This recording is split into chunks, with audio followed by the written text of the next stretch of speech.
Right at the start, in front of the school, Momo Ayasi's first boyfriend stops her in the middle of the street, telling her that she won't go on a date today unless she lends him some money. And to top it off, he demands that she pay for the biggest snack. Disgruntled, Momo tries to kick him in the face, but he dodges and, to make matters worse, hits her in the stomach. He starts insulting her, saying that he has no interest in girls who don't lend money or let loose anymore. Furious, Momo responds with a string of unconventional insults, which leaves her friends a little confused. Noticing the reaction, she feels misunderstood and complains that they should be on her side. After all, he was her first boyfriend. Instead of consoling Momo, her friends criticize her, reminding her that they always warned her that this kind of guy wasn't for her. A friend asks what she saw in him, and Momo, a little embarrassed, replies that he looked like the actor Ken Takakura. Her friends mock her for this, reminding her that guys like Takakura haven't existed for ages. Momo, discouraged, agrees and throws herself on the table, lamenting that she'll never find her ideal man. She starts walking through the school corridors, lost in her thoughts, and ends up seeing a group of bullies throwing paper balls at a nerd, trying to annoy him. Momo enters the room and interrupts, picking up the magazine the boy was reading. As she flips through it and realizes it's about aliens, she calls him pathetic and walks out huffing with anger, still frustrated. Shortly afterwards, the nerd appears behind her, curious, and says that Momo must be interested in what he was reading. After all, that alone would explain why she spoke to him. Momo, surprised, corrects the boy, saying that she wasn't trying to make friends. He ignores her and begins to explain that the article is about US presidents, who, according to him, have already met secretly with reptilians in a secret project called Project Pegasus. Momo Ayasa is not impressed by Okarun's conspiracy theories, and makes it clear that she doesn't believe in aliens or UFOs. But Okarun, firm in his beliefs, insists and provokes her even more, saying that the United States itself has already recognized the existence of UFOs, and has even created a space force to fight them. He starts reciting a series of theories from his magazine to Momo, making her impatient. Irritated, Momo explodes, saying that she doesn't have the patience to listen to this nonsense, especially after being dumped by her first boyfriend. She goes on to tease him, saying that this is exactly why he has no friends. After realizing that she had made a mistake, Momo apologizes, saying that although she doesn't believe in aliens, she does believe in ghosts. Okarun then teases her, saying that ghosts don't exist. Momo replies that her grandmother is a medium and that she has witnessed strange and intense exorcisms, with possessed people going through frightening convulsions. Okarun hits back, saying that these convulsions can have a medical explanation and that this doesn't prove anything. While the two of them are arguing, almost coming to blows, Momo's friends pass by and make fun of them, thinking that Momo is investing in nerds now. One of her friends even comments that she doesn't hate her new attitude. In the heat of the argument, Momo and Okarun make a bet. She says that if he proves the existence of ghosts, he will have to be her servant. On the other hand, Okarun says that if he can prove the existence of aliens, Momo will have to serve him. Momo heads to the hospital, famous for UFO sightings, while the Nerdola heads to the haunted place Momo suggested. Although Okarun is very apprehensive about what he will find, he decides to face his fear to prove to Momo that ghosts don't exist. While each of them explores the place indicated by the other, they begin to talk and get to know each other a little better. Momo says that ever since she was a little girl, she made a specific gesture whenever she left the house, a practice that her grandmother, who is a medium, taught her. This gesture continued even when she went to school, where she was bullied, including by a boy she liked. Over time, Momo realized that she didn't feel angry because she had been mocked, but because this boy had ridiculed her grandmother's beliefs. Momo then asked Okarun what led him to believe in aliens. He refuses, saying that he has no specific reason, but then he starts to notice footprints made of something that looks like blood coming towards him. When he shines his flashlight around, he sees nothing, but when he turns around, he comes face to face with a frightening old woman. She mumbles something disturbing to Okaran. She wants to steal his marbles, man, leaving him terrified and running, trying to convince himself that she was just an eccentric old woman. As he runs, Momo warns him that there are legends on the internet about a figure called Grandma Turbo, and that he mustn't try to overtake her or he'll be cursed. But it's too late. The old woman catches up with him and he's captured. Realizing that he has lost contact with Okaran, Momo decides to go and check what is going on. On the way, all the lights in the hospital start to go out, and 3 strange figures appear, capturing her. These strange beings introduce themselves as Serpients, inhabitants of a planet called Sherpo. They try to calm her down, saying that they are friendly, but Momo is suspicious, especially when she realizes that they have removed her clothes. She begs to leave, but the aliens begin to explain more about their species, which is made up only of men. To maintain their population, they resort to cloning, but now they intend to use Momo to procreate and plan to study her body to discover a new way for their species to survive. Momo firmly resists the idea of the Serpients, who then decide to use a psychokinesis technique to manipulate her mental state and make her more receptive to their plans. In the middle of the process, however, Momo's cell phone rings. One of the aliens answers it, and surprisingly, Okaran and Turbo Granny appear on the screen, coming out through the phone. They quickly start attacking the Serpients. Soon afterwards, Okaran reveals himself, explaining that he has been cursed by Grandma Turbo. Momo sees him and asks him to help her, freeing her from the chair. Meanwhile, one of the Serpients looks intently at Momo's cell phone, fascinated by what he considers to be advanced technology unknown to them. Okaran then goes on the attack once again, but is pinned against the wall by one of the aliens. In an attempt to calm the situation, Okaran tries to negotiate, saying that he will do anything to get Momo to leave him alone. However, the Serpients reject him, saying that they prefer less violent humans and have a preference for women, not men. So they go back to using psychokinesis to try to control Momo's mind.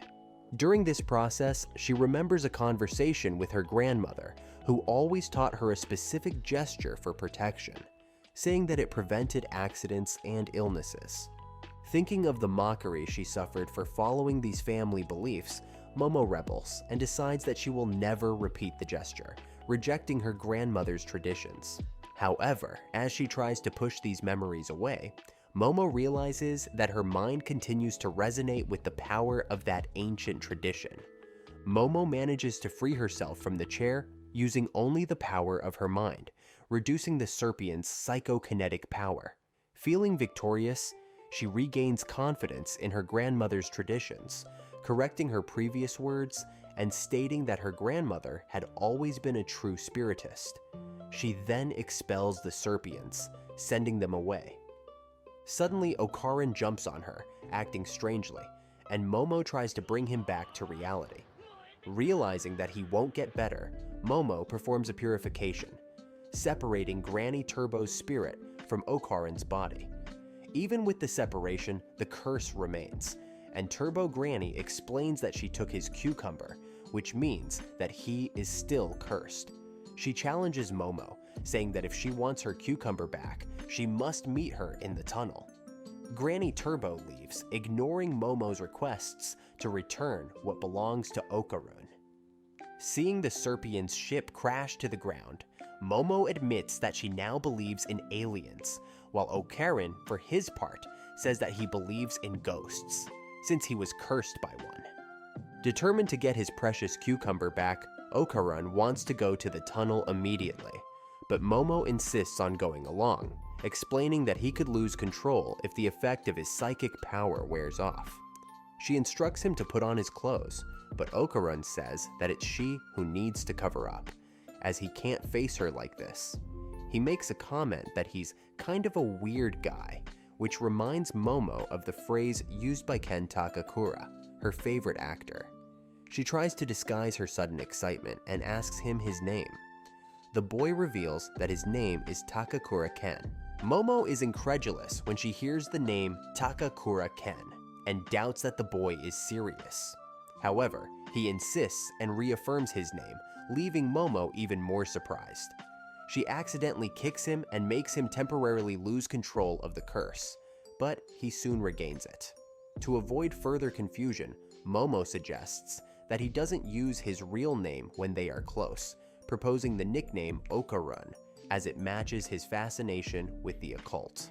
Although he finds it strange, he decides to accept and introduces himself as Okarun when he is with her. As they continue, Momo realizes that it's already dawn and is relieved, as she believes that Grandma Turbo won't attack them during the day. She invites him to her house, but warns him that her grandmother is strict with boys and has almost eliminated her ex-boyfriend. When they arrive at the shrine, Okarun tries to enter, but an energy barrier stops him and he almost catches fire. Momo quickly notices an amulet on the pillars and, after deactivating the barrier, asks him to try again, assuring him that if he starts on fire, she'll throw him in the river. Reluctantly, he approaches slowly and, realizing that he is safe, finally enters.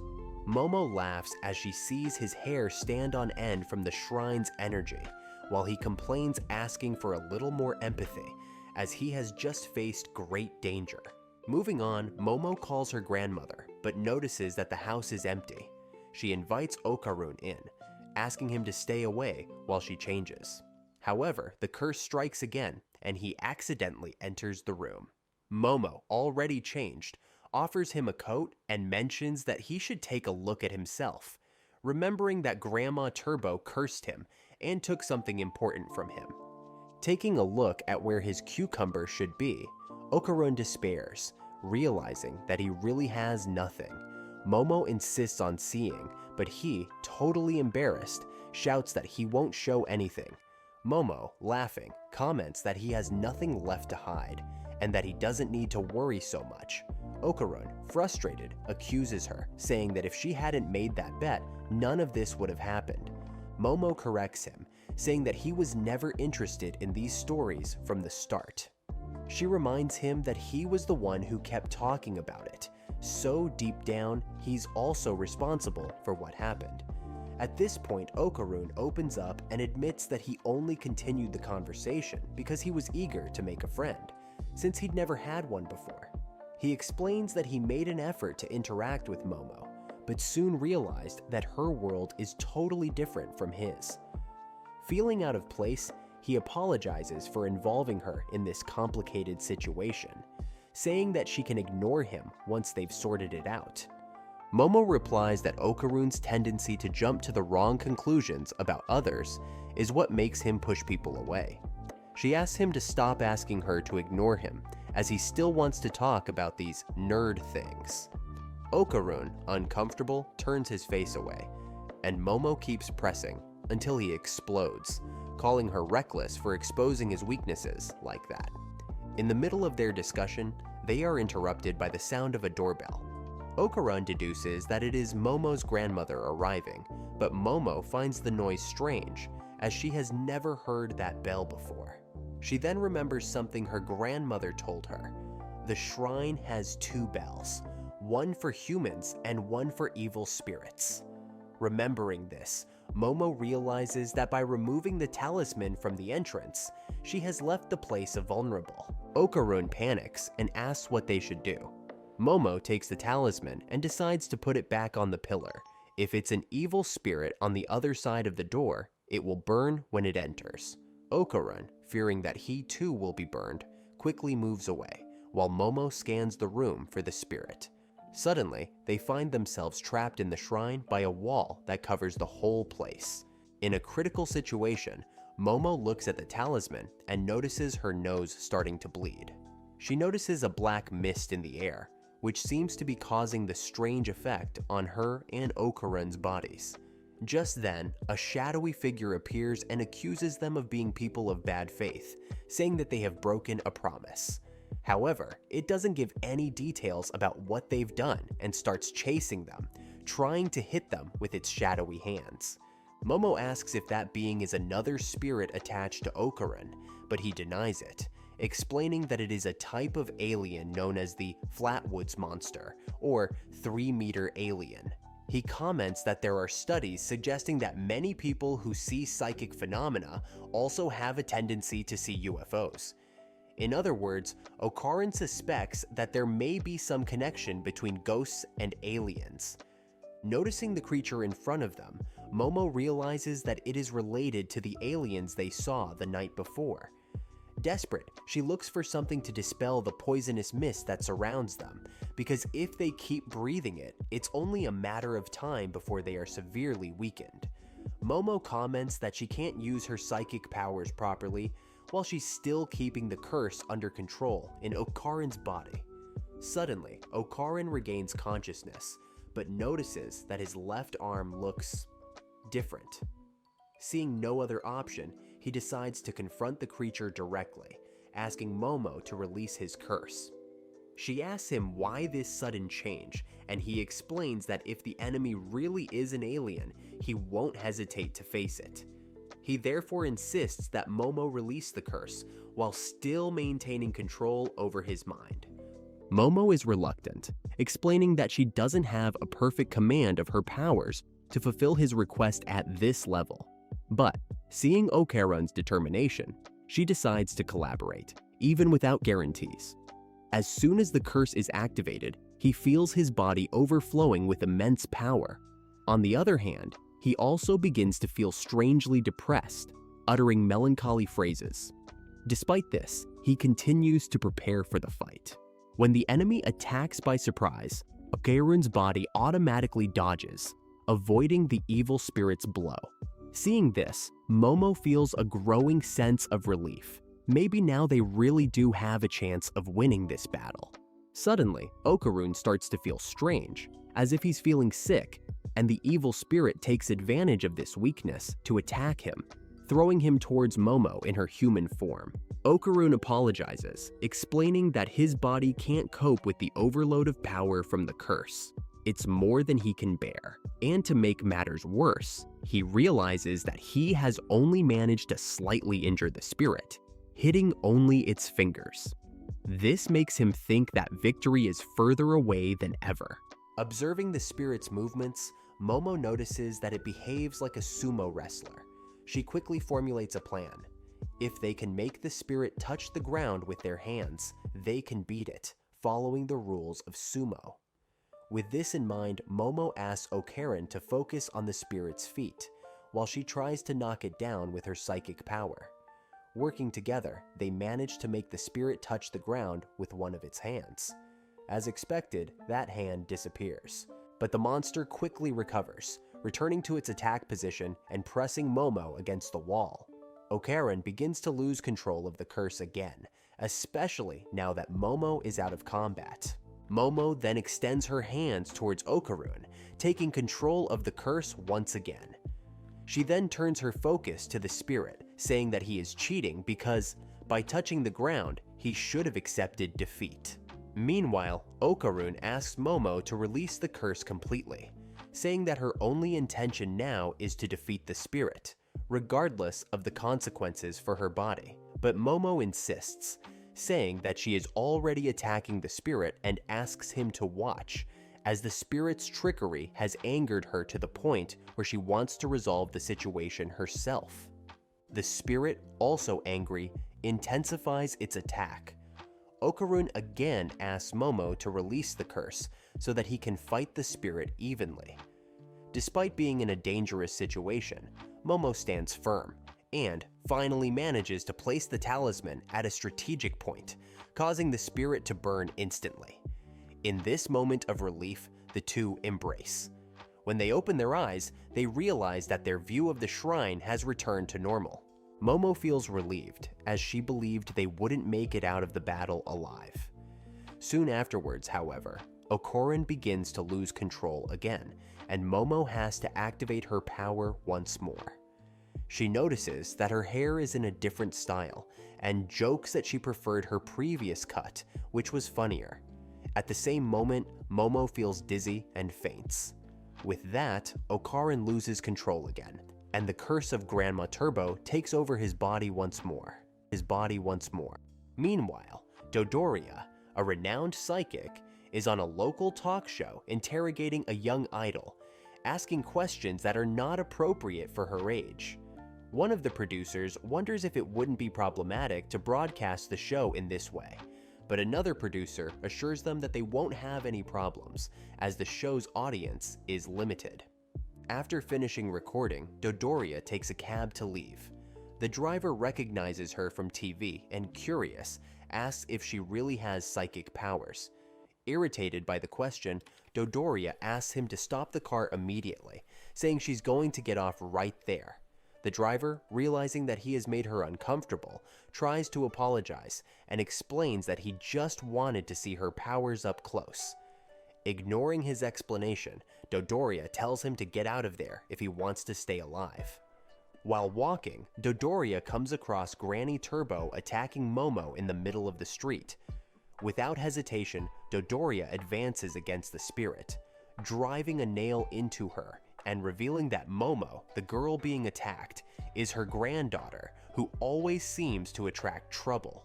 In the midst of the confrontation, Dodoria manages to lead Granny Turbo into a trap she has prepared, a circle of protection where any spirit that crosses the line will be instantly destroyed.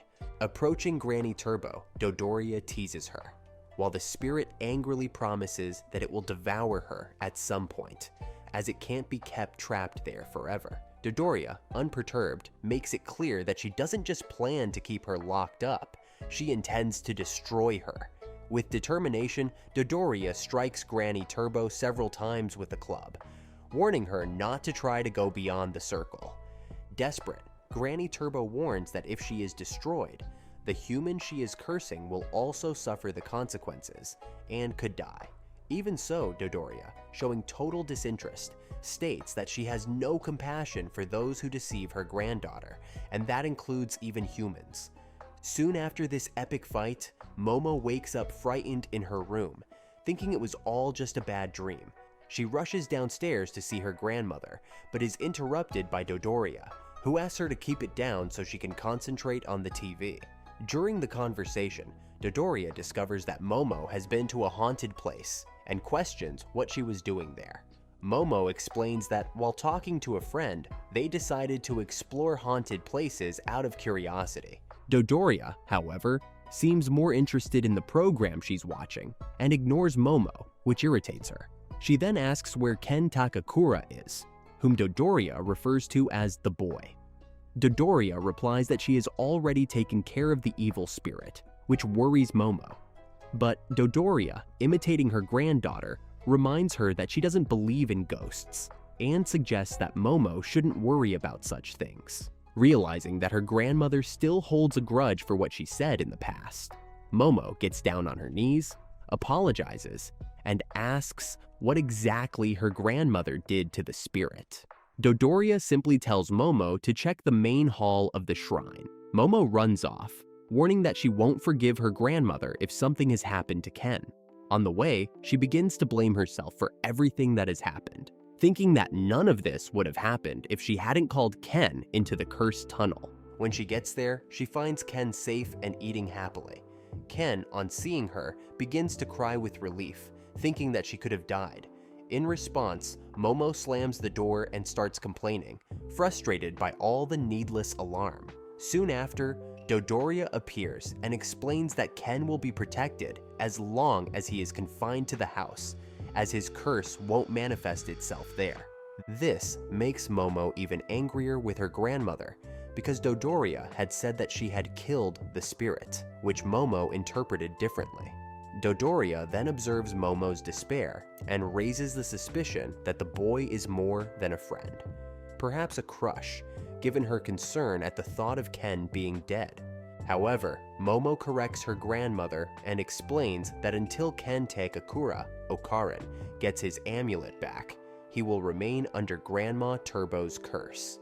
Momo takes part of the responsibility for what has happened and decides that it is her duty to help him. Even after hearing the whole story, Dodoria continues to insinuate that her granddaughter has a crush on Okaran, but Momo brushes this aside and reveals that since her experience with the aliens and a UFO, she now possesses psychic powers. Dodoria reacts skeptically, disbelieving the story of the aliens, and Momo understands her grandmother's reaction, since she herself only believed it after seeing it with her own eyes. Trying to prove her point, Momo demonstrates her psychic powers, using them to keep Okarun under control and prevent him from losing his mind due to the curse. Dodoria watches and says that they've messed with a really dangerous creature.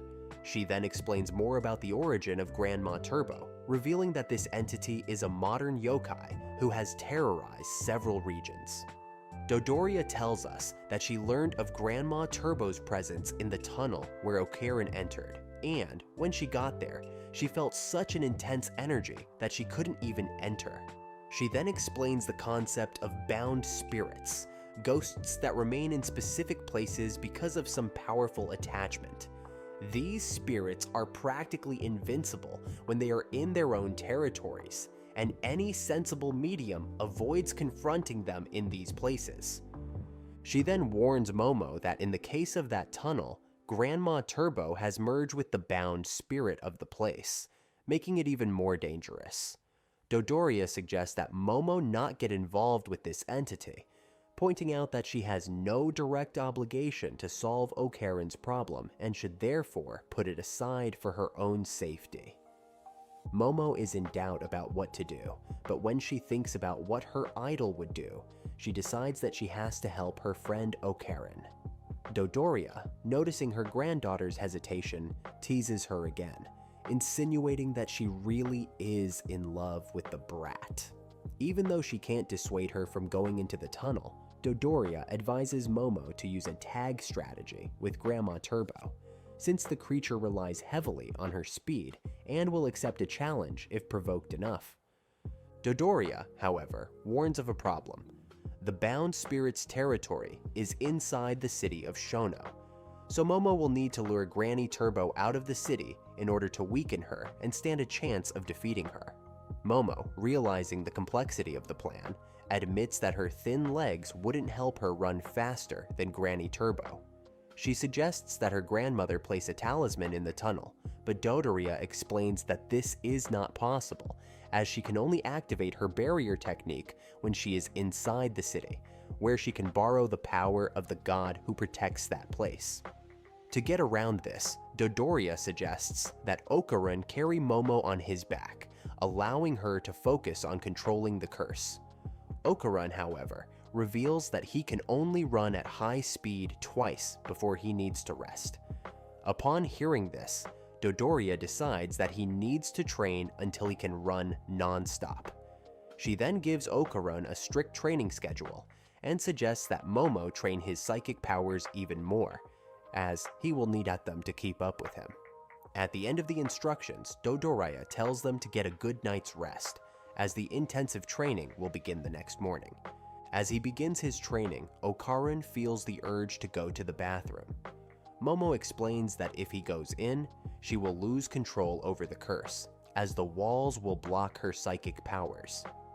Dodoria, curious about how Momo controls the curse, asks how she does it. Momo explains that she can see an aura around Okaran. When she squeezes this aura with her hands, it disappears, allowing him to stay under control. Momo recalls the moment when she first awakened her psychic powers and felt invincible, but when she sees that she can only manipulate small auras, she realizes her limitation and feels discouraged.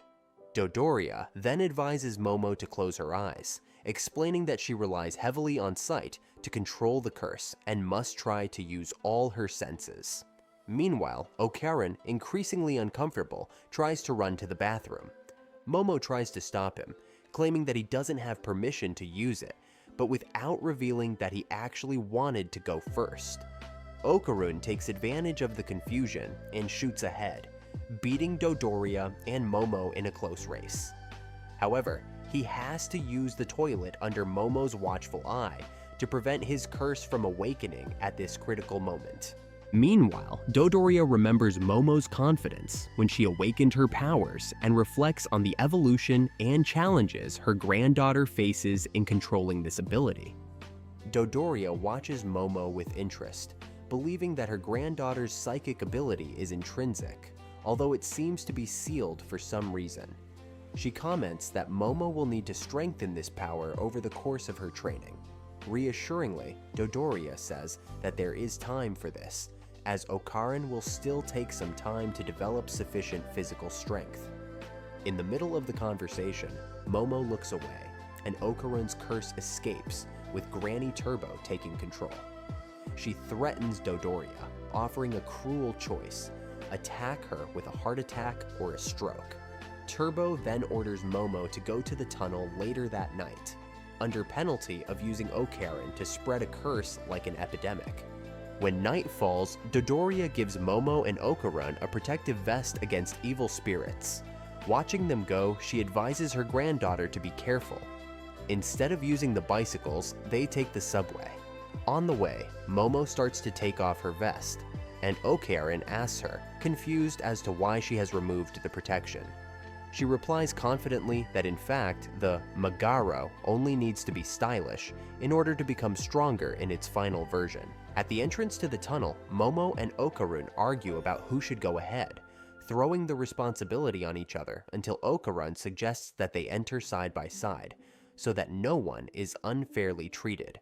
As they walk, Momo forgets Dodoria's instructions about meeting Granny Turbo. Okarun reminds her that they need to lure Granny Turbo out of Shono City and separate the evil spirit from her, which should weaken her and make the battle easier. Momo, remembering how they defeated the alien before, feels more confident, saying that the same should work with Turbo Granny since they were both powerful. Seeing this sudden courage, Okarun comments that just a few minutes ago, she was almost freaking out with fear. Momo, however, is dismissive, saying that Granny Turbo is just a ridiculous old woman and that they should be able to beat her without any problems. The next moment, they are surprised by the intimidating presence of Grandma Turbo, who makes Momo's courage evaporate instantly. Desperate, Okarun asks Momo to release the curse on his body. As soon as she does, depression hits, and he begins to feel negative, declaring that he is useless and unable to do anything to protect them. Momo, already used to Okarun's pessimism during his transformations, just ignores him, hoping that he will overcome the obstacle. However, when he begins to advance towards the enemy, the curse suddenly disappears, leaving them both confused and vulnerable. And then Granny Turbo reveals to Okarun that she has removed his curse, returning his lost amulet, and depriving him of any power. With no other option, Momo tries to remember the words of Seiko, who had mentioned that Granny Turbo is easily provoked when it comes to racing. The idea is simple. Just challenge her to a competition and let her take the bait. As she is almost swallowed up by the entity, Momo takes a chance and teases Granny Turbo, saying that she is only going for ignorance because she knows she would lose to her in a race. Momo challenges the entity, suggesting that Granny Turbo doesn't have the courage to accept. The bluff is clear to everyone except Granny Turbo, who convinces herself that she can catch them easily. She accepts the challenge and asks about the rules. Momo, without much structure, says that it's basically a game of catch. If Granny Turbo can reach them, she wins. The only rule is that the entity must count to 10 minutes before starting to chase them. But being who she is, Granny Turbo decides that 10 minutes translates into 10 seconds for her. As soon as the countdown is over, she captures Momo and advances on Okarun. At that moment, he, reflecting on how Momo always ends up saving the day, takes the initiative and, in a desperate act, bites up giving in, returning the curse to the boy. Now, with his powers restored, Momo seizes allowing them to have some control over the entity. But while Granny Turbo tries to free herself from Momo's control, she summons the spirit of the place to attack them both, threatening them directly. They both begin to face the crab, but on hearing this, the old woman refuses to cooperate and tells them not to use her power without her permission. Momo, however, holds firm, while Okarin complains about her weight, saying that he won't be able to make the turn because of her weight. The two end up crashing into a guardrail and are thrown off the track and into the city. Before they hit the ground, Okarin manages to cushion their fall, but just then, the giant crab lands next to them, resuming the chase. As they run, Momo notices that the people around them can't see the giant crab. She hopes that none of her friends witness the scene, as they might think she's gone mad. Meanwhile, Okarun begins to lose strength, but Momo encourages him to give it his all. Okarun explains that continuing at this pace won't be enough to get them out of Shono City, as they still have a long way to go, and if they carry on like this, the crab spirit will catch up with them before they can escape, a place with narrow corridors. The crab, however, is still on their tail, destroying everything around it. When they reach an area with water, Okarin tells them that they are at a disadvantage because water is the crab's element and throws the crab into the hot water, cooking its flesh and tensing the enemy's muscles, slowing it down. Okarun, still slightly frightened, is relieved to see that the crab has finally stopped moving. As for Momo, she comments that the monster looks more appetizing now that it's reddened. Seeing her appetite for the creature that almost killed them, Okarin calls her crazy and suggests that they leave the place and the crab behind as soon as possible. Momo begins to guide them to a street that they can use to get out of the city of Shono.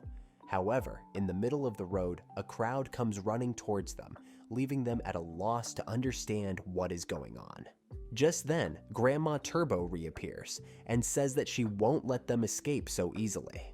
She explains that she spoke to a spirit who was asleep in a nearby cemetery and asked him to summon an army of the dead to chase them. Meanwhile, Momo and Okarun keep trying to flee the scene until, suddenly, Momo stumbles and falls to the ground. Okarun goes back to help her, but Granny Turbo takes advantage of this moment to surround them from all directions. With no way out, Momo asks Okarin to launch. Momo then holds him by the shirt, staring at him seriously, and tells him to give it his all or they'll end up dead right there. Seeing her seriousness, Okarin decides to obey, activating his transformation, while Momo directs him to the right places. They use the giant crab as a lever to launch themselves away from the crowd, returning to the street where they were before. In the middle of the jump, Momo notices that Okarin has returned to his normal appearance, and they both start to fall. Momo manages to cushion the fall, but Okarin feels his body all bruised and admits that he can't continue the fight like this. Momo is also in a lot of pain, but asks him to hurry up and get up as soon as possible. In the midst of the confusion, they realize that they lost, and soon she reappears, complaining that she has been underestimated by them just because of her age. Momo admits that the old woman really is an incredible veteran, capable of intimidating even the youngest, and says that he respects her very much.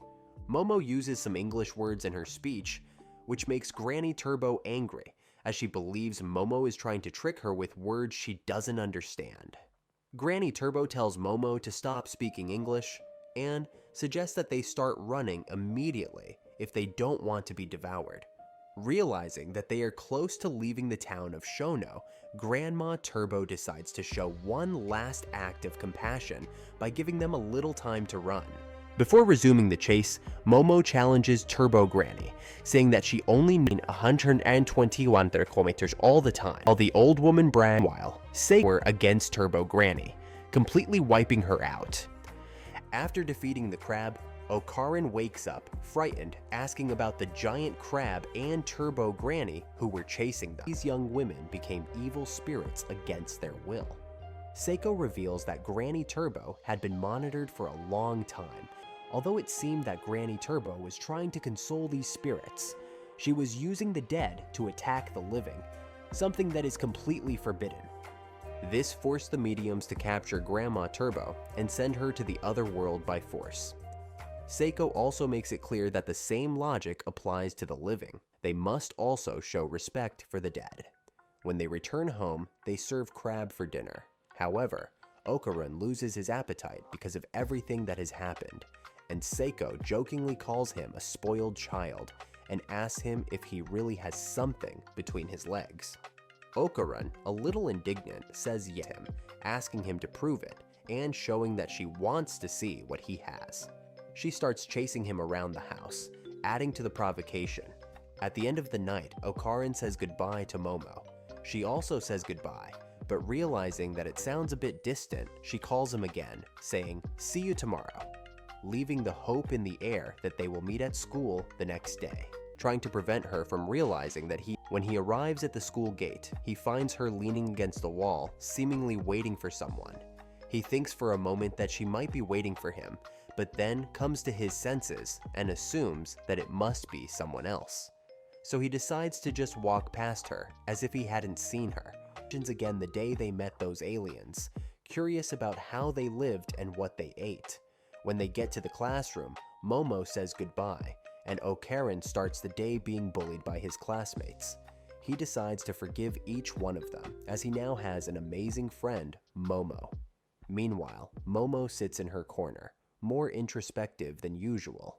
Her friends begin to comment on her, speculating that something may have happened, perhaps even a problem with her ex-boyfriend, which would have led Momo to break her own cell phone. While her friends talk about her, Momo murmurs quietly, wishing she could talk to Okarun about aliens. On the other side, Okarun also feels like talking to Momo about ghosts and supernatural events. As time goes by, they both have these thoughts in their heads. At break time, the two pass each other without seeing each other. Momo goes to a group of students in Okarun's class and asks for him, but away from the noise of the cafeteria. Okarun arrives at the cafeteria, but realizing that Momo isn't there, decides to go to the school store. In the meantime, Momo comes out of the store and passes the cafeteria, resulting in another mismatch between them. After several attempts to find her, Okarun begins to suspect that Momo is deliberately avoiding him. He thinks, especially since he didn't manage to greet her properly that morning. Meanwhile, Momo, who is literally on a nearby bench, notices that Okarun seemed depressed earlier, talking to her in this proximity, and blames herself for not having considered his feelings more carefully. At the same time, Okarun also feels bad about the situation, since she always seems to be surrounded by people. Okarun begins to think that Momo might not even consider him a real friend. As the two walk in opposite directions, immersed in their thoughts, they bump into each other and accidentally kiss. And Okarun explains that he's been looking for her all this time. Momo, surprised, reveals that she was also trying to find him. Confused, Okarun admits that he thought she was avoiding him, to which Momo replies that she thought the same about him. The situation gets even more awkward when Momo's friends show up, and upon precisely because she was looking forward to meeting Okarun. Feeling embarrassed, Momo and Okarun start arguing and belittling each other, ending with each going in opposite directions, promising not to speak to each other again. As Momo's two friends watch the scene, they comment that, despite everything, the two seem to get on better than they imagined. Later, Okarun reflects and realizes that he got into an argument with Momo on impulse, when in fact, he just wanted to talk to her about Determined to apologize, he prepares to try again. More about the mysterious boy they saw her with. One of her friends reveals that he's a nerd with bottle. She makes it clear that she doesn't want to talk to him anymore and tells him to leave. Okarun insists, explaining that it's important. But Momo's resistance causes the other girls in the room to start making fun of the situation, commenting that they're having a lover's DR. Momo, embarrassed, reaffirms that Okarun, confused, asks why Momo is avoiding talking to him now.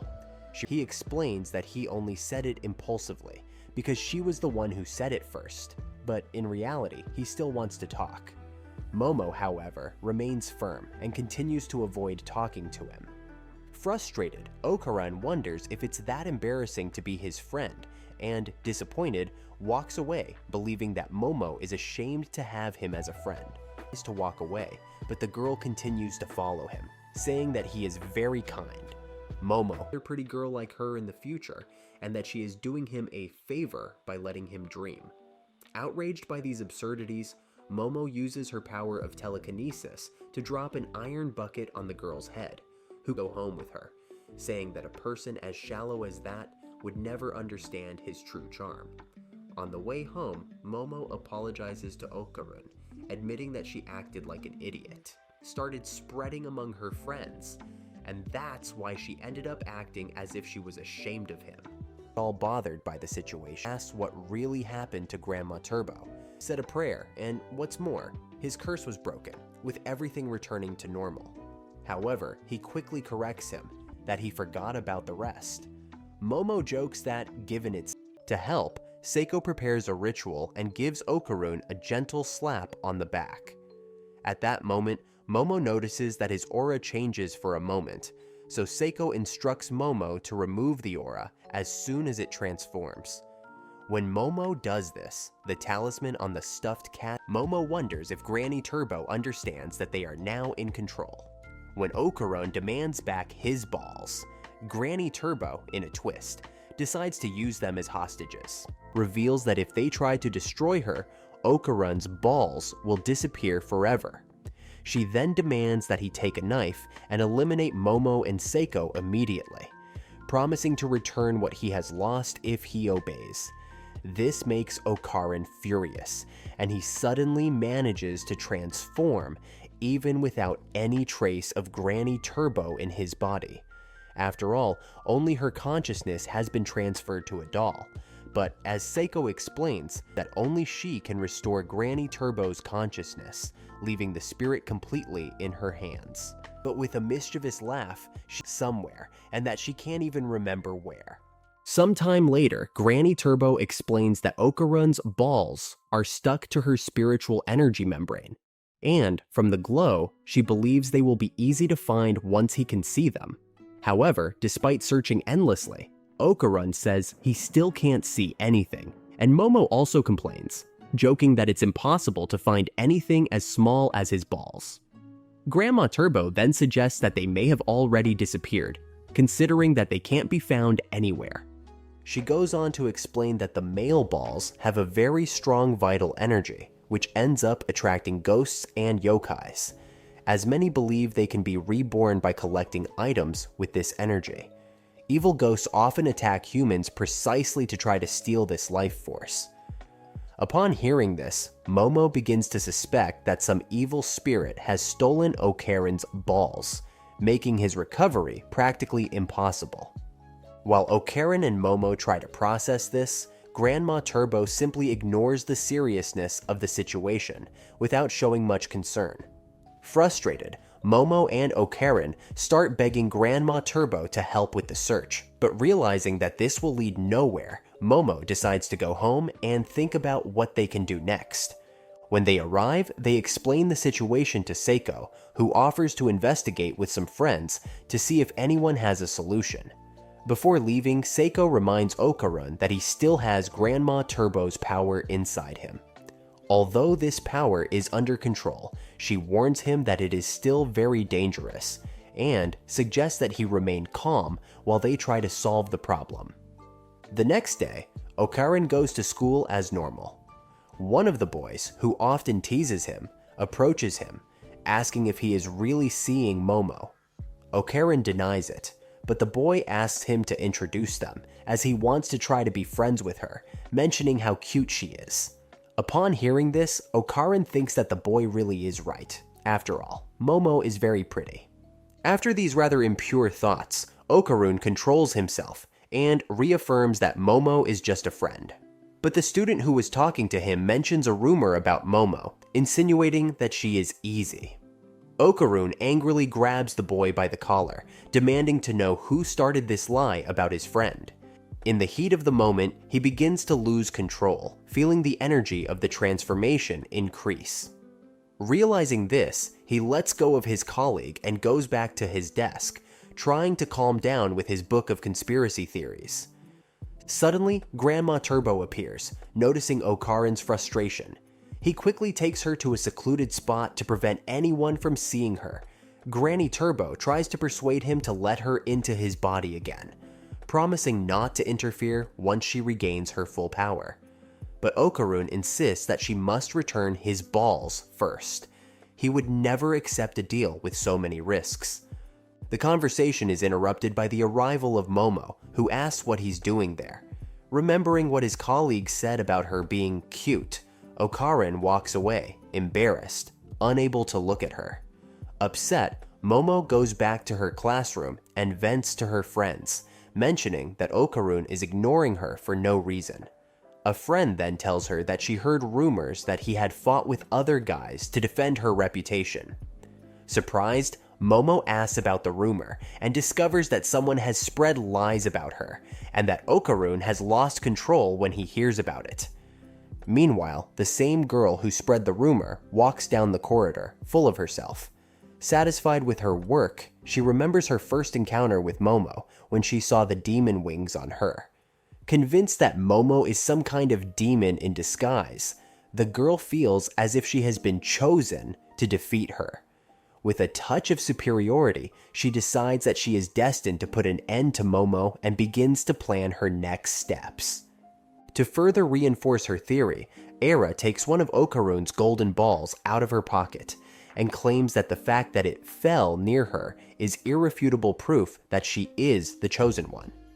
She remembers the moment she first came into contact with the object, when the ball fell out of nowhere on her head. When she picked it up, she had a vision of the exact moment when Grandma Turbo was exorcised by Seiko, with the sky shining brightly. She decided to keep the object in her pocket, convinced that there was a greater purpose. Back in the present, two of Aira's friends arrive with all the items she had asked for. They question whether they should really be doing something so bizarre. Aira insists that they are, because she believes that she has been chosen to defeat the demon called Momo Ayase. One of her friends, who is only helping out of loyalty, confesses that Aira has been acting strangely lately, and believes that they are about to do something abnormal. Just then, Aira runs towards the window, pointing to a supposed woman in red on the soccer field. Her friends look but see nothing where Aira is pointing. Aira, increasingly obsessed, claims that the figure is a spy sent by Momo to monitor her. Meanwhile, Momo tries to pull Okarin away from the situation, but he ignores her, saying that he needs to keep an eye on Grandma Turbo to make sure she doesn't run away. Momo then questions Granny about what she is doing there at school. After a brief discussion, Okarun intervenes, asking about the ball issue from before.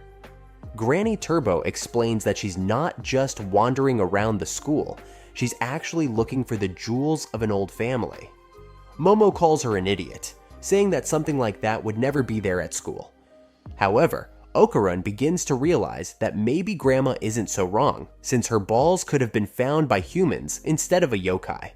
Granny Turbo adds that if a human touches the balls, they will awaken spiritual abilities and begin to see ghosts. Aira's vision of seeing bugs everywhere, although not crazy, is explained by the influence of the Okarin ball, which awakens in her a supernatural sensitivity. Furthermore, a human who touches objects with spiritual energy, such as the ball, also becomes visible to ghosts, increasing the risk of attacks. Aira, intrigued, continues to hold Okarin's ball in her hands while she watches a female figure dressed in red approach through the window. She decides to confront Momo personally and calls her for a private conversation. Momo says goodbye to Okarun, leaving him to continue his research, and follows Aira to an abandoned shed, surprised at the location chosen for the conversation. When they arrive, Momo asks Aira directly what she wants, but instead of answering, Aira and her friends pin her to the ground. Using a rosary, Aira tries to exorcise Momo, convinced that she will send her to another world. Her friends hold Momo tightly, but Momo manages to disperse them by spreading her wings. Aira then intensifies her attack, using the Okarin ball, pressing the object against Momo's face. Momo, surprised, immediately recognizes the item and realizes what Eira is holding. Just then, Okarun appears and runs towards them. However, before he can intervene, the ghost in red appears to Eira and introduces herself as her mother, holding her firmly. Seeing this, Okarun transforms and tries to attack the spirit, which interprets his attack as a threat and swallows him to remove him from the situation. Momo tries to rescue him with her powers, but with her hands still trapped, she can't help, and Okarun ends up being swallowed whole. Turning his attention to Eira, the ghost in red says that he has been waiting for this moment for over 10 years. Eira, stunned, is confused, believing the ghost to be an ally of Momo. But the spirit corrects her, calling her a fool and revealing once again that it is her mother. The entity then asks Eira to call it mommy again, just as she did as a child. Apparently, in her childhood, Eira had lost her way and mistaken the ghost for her mother, holding her hand and calling her mama. Since then, the spirit has been following the girl. In the midst of the confusion, Momo mocks the ghost, calling it old man, and demanding that it return Okarun, pointing out that attacking humans breaks the rules between spirits and mortals. Eira, seeing Momo confront the spirit, asks for help to defeat the creature, completely at a loss to understand the situation. Meanwhile, Grandma Turbo, using Momo's friend's cell phone, searches for information about the ghost.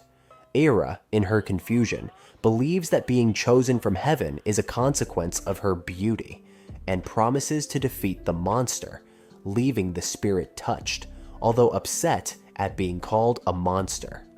With that, the ghost swallows Eira.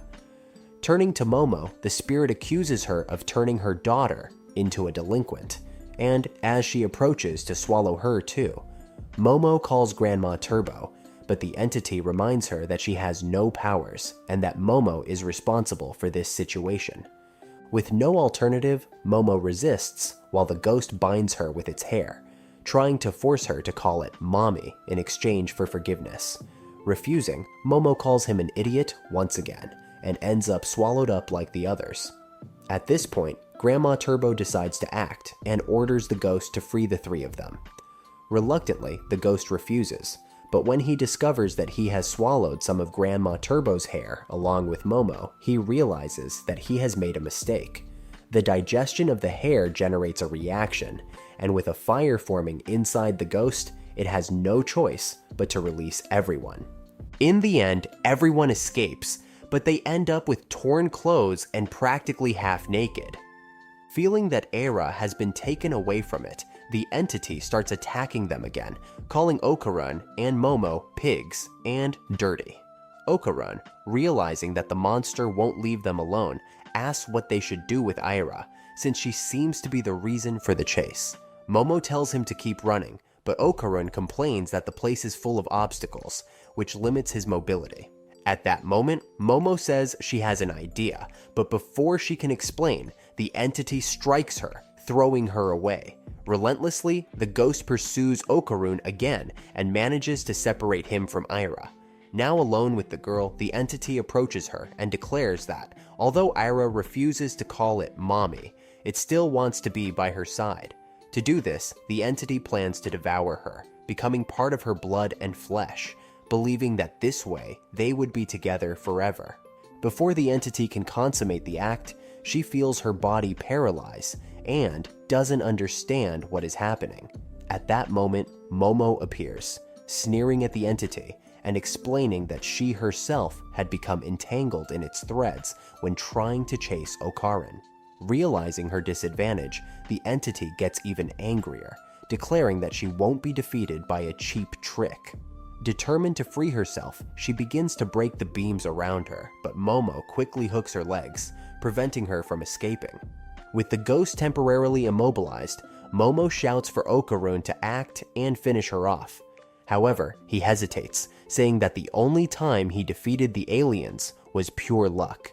He just acted on the impulse of desperation. Frustrated by his indecision, Momo insists that he just needs to get closer and hit the entity with a kick. As the two argue, the ghost finally breaks free and goes on the attack. Okarin tries to react, but ends up being knocked down and almost faints on the floor. Seeing this, Granny Turbo laments being wasted on someone so incapable of using her power. Desperate, Granny Turbo remembers that one of Okarun's balls is still with Era, and as she is unconscious, this is the best time to get it back. They manage to get the ball, but any relief they felt is quickly destroyed when Granny Turbo reveals something shocking. Era is dead. Upon hearing the revelation, Momo reacts quickly, asking Okarin to check Ayura's pulse. When he checks, they both confirm the worst. The girl really is dead. Grandma Turbo coolly explains that humans die when they are devoured by yokais, so she is not at all surprised by the outcome. Even so, Momo decides not to give up and asks if Okarin knows how to do mouth-to-mouth breathing. He admits that he has no idea how to go about it. Without wasting any time, Momo decides to try a heart massage, using her psychic powers to directly stimulate Ayura's heart, increasing the chances of bringing her back to life.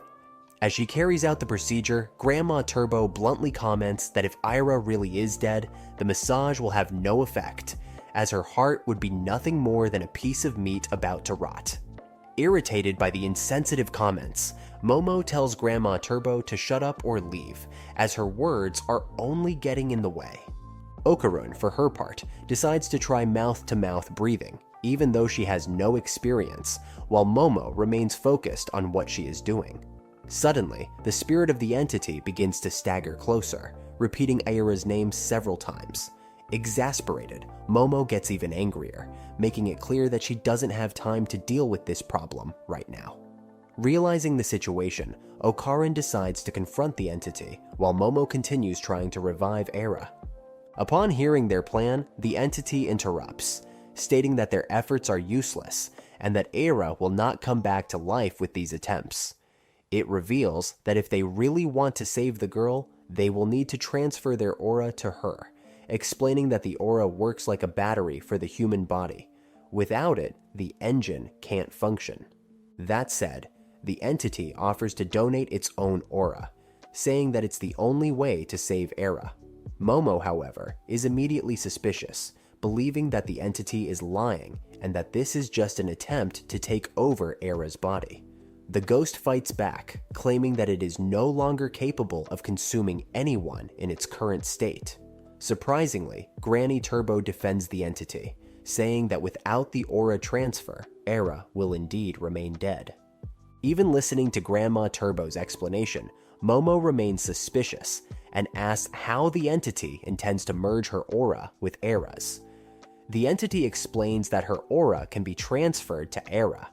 The entity explains that its aura can connect with Era's as if it were using a communication cable. Although suspicious, Momo decides to give it a vote of confidence, but insists on removing the aura from Ayura's body herself to prevent the entity from taking full control. As Momo begins the process, she starts to see flashes of the ghost's memories. In the memories, the entity appears playing with her daughter, showing a warm and loving relationship. However, she also lived a secret life to support her family. One day, her house was invaded by men who not only brutally assaulted her, but also kidnapped her daughter. During the confusion, she severely cut her arm on shards of glass, but still desperately tried to follow the kidnapper's car. Exhausted and seriously injured, she collapsed in the middle of the street.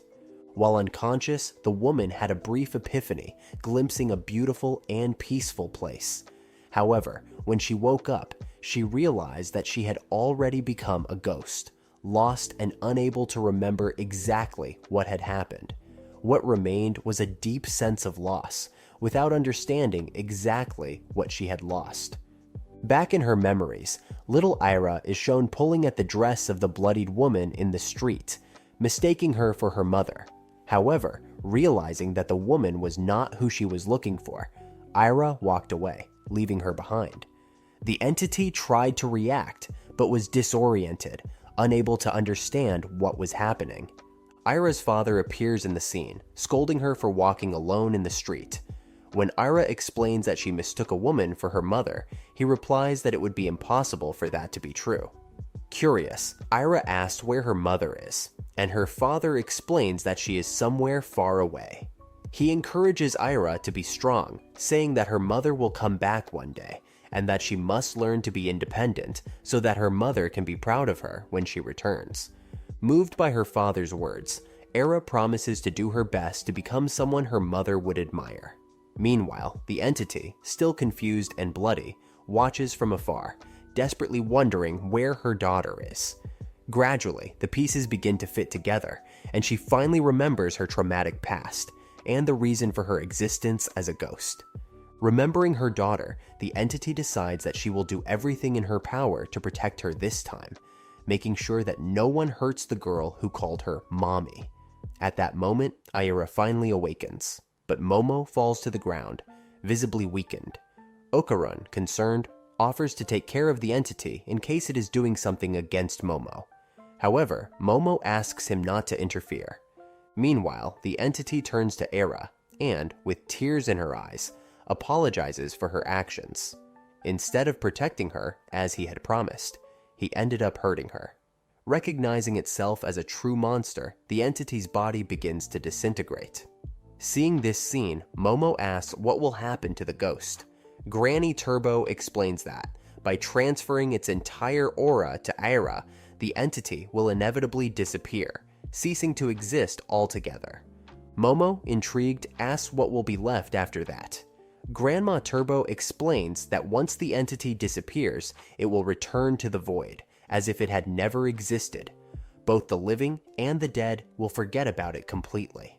For Granny Turbo, this makes no difference, as she considers that the entity's life probably didn't mean much. Upon hearing this, Momo is moved and, with a heavy heart, declares that such a cruel outcome should not happen to any being, regardless of their history. She asks if there is anything that can be done to ensure that the entity rests in peace. Grandma Turbo replies that the entity's peace depends only on the repentance and acceptance within its heart.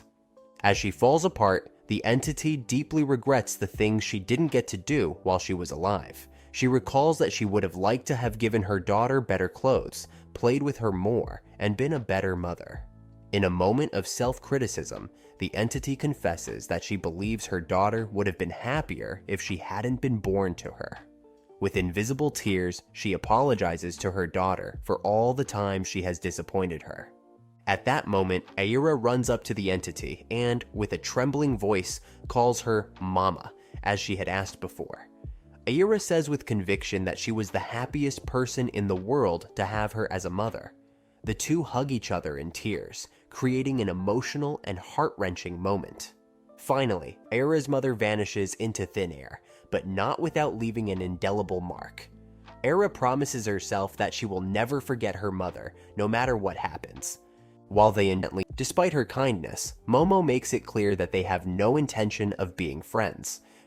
Aira, however, completely changes the focus of the conversation, and, with a suspicious look on her face, states that she is convinced that Momo is actually a demon, meaning that Aira is misinterpreting everything due to a simple misunderstanding.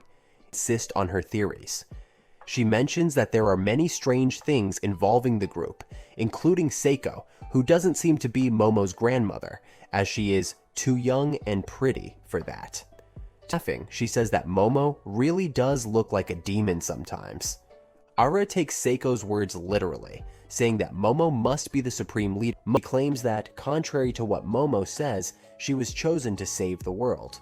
After making this absurd statement, Aira simply gets up and walks away, leaving Momo perplexed and talking to herself. Damned old woman.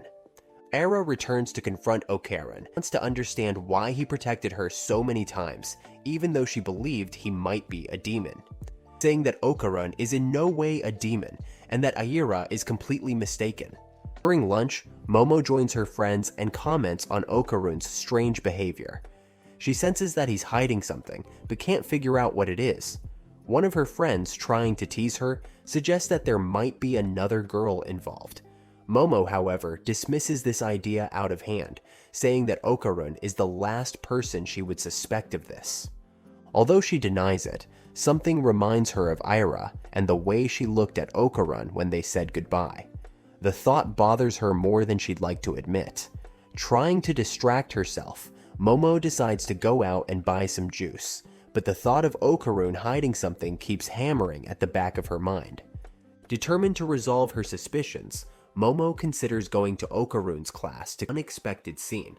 Okarun is standing over Aira, apparently at a suspicious moment. But what really happened? Shortly before Momo appeared, Okarun was training alone, trying to improve his physical strength to face future enemies. During his training, he was interrupted by Aira, who appeared with a serious expression on her face. But this time, something was different. Despite her suspicions, Aira decides to open up and confess her feelings for Okarun. Without warning, she approaches him and tries to kiss him, leaving Okarun completely bewildered. He reacts to the unexpected approach. Surprised by the rejection, Aira explains that, according to her father's books, it is normal for people to kiss when a declaration of love is made. But he maintains his firm stance and reprimands her. He says that she, being such a popular girl, shouldn't act so impulsively. In his opinion, there are more important things she should be worrying about. Aira doesn't let it go. After being scolded by Okarun, she replies with conviction that he is wrong to try to link popularity with romance. For her, one has nothing to do with the other. Falls on top of Aira. What makes the situation even worse is the exact moment when Momo appears and sees everything. To make matters worse, Aira pouts, as if expecting a kiss. Momo, not wanting to hear any explanations, turns away, leaving Okarun talking to himself. Feeling betrayed, she thinks that instead of working on the report ending, but she shouts at him and storms off to biology class. There, while studying the incredible strength of a boxer lobster, across the room, her friends see her depressed expression and start whispering, saying that she would like to punch something once in a while. Her friends, seeing this, deduce that Momo must have been possessed by a spirit, as they can think of no other explanation for her attitude. Meanwhile, Okarun reflects on the situation and assumes that the whole mess was caused by his lack of communication. Deep down, he wanted to appear stronger and impress Momo, but now he decides to follow an even more intense routine without making excuses to really become worthy of her attention. Suddenly, something strange happens. While Okarun is training, she mentions that everything around them has become very quiet, almost as if they were isolated. Without wasting any time, Aira, as usual, blames Momo. Disappeared. He runs around the school, calling for her, but gets no answer. As he searches desperately, something inside him recognizes this strange environment, but he still can't put his finger on what exactly is going on. The memory of the previous incident between the two of them invades her mind, and she hesitates. Suddenly, she spots something that looks like his presence, and fires a green laser beam, causing... Elsewhere, Okarun hears the bang caused by the monster's attack. He recalls an event in which the sky suddenly darkened, leaving him and Momo surrounded by mysterious forces. Okarun reveals that they had to defeat the alien responsible for creating the chaos. Okarun explains that, in addition to the yokais, the aliens are even more powerful enemies. When Aira asks why they attack, he admits that he doesn't know for sure. However, he shares that the aliens they faced earlier were harvested. While talking, the two are interrupted by a speeding monster that comes out of nowhere. The bizarre creature, for some reason, keeps repeating Chiquitita in Spanish, while attacking with frightening speed. Sensing the impending attack, immediately afterwards, he asks her to flee so as not to hinder his fight against the monster. It makes her blush not to call her that since they haven't even kissed. Meanwhile, Okarun is surprised by the same aliens who previously tried to capture Momo. They attack him, throwing him violently to the ground, clearly surprised to find him again. Meanwhile, Aira, determined to help him, pulls out a crucifix and points it in the direction of the aliens, shouting at them to get away from Okarun. She threatens to fight them if they don't back down. However, Okarun, knowing the devastating power of these aliens, desperately asks Aira to flee.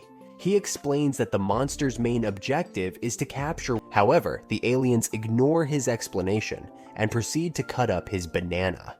But in the midst of this chaos, and begins to beat up the monsters, delivering precise and devastating blows. Realizing that Era also has powers, one of the aliens understands why she is able to enter their space, so they decide to take advantage of the situation to capture her banana as well. Meanwhile, Okarun decides to go away to put something on, however, sets out to face the threats alone, while Okarun stays out of the fight. He starts looking around, but can't find any clothes to put on, which sends him into a panic. Just then, Chiki hits Okarun with a direct blow, knocking him away. Ira then goes back to fighting the aliens, but his head sinks into the ceiling. Era feels as if she's being crushed by something, and the alien reveals that he's able to use his powers even without having to talk about photogrammetry. He says he couldn't pass up the fact that she had let her guard down. Era replies that she doesn't care and asks him to let her go. Chiki, however, says that because she has such good moves, they'll capture her banana too.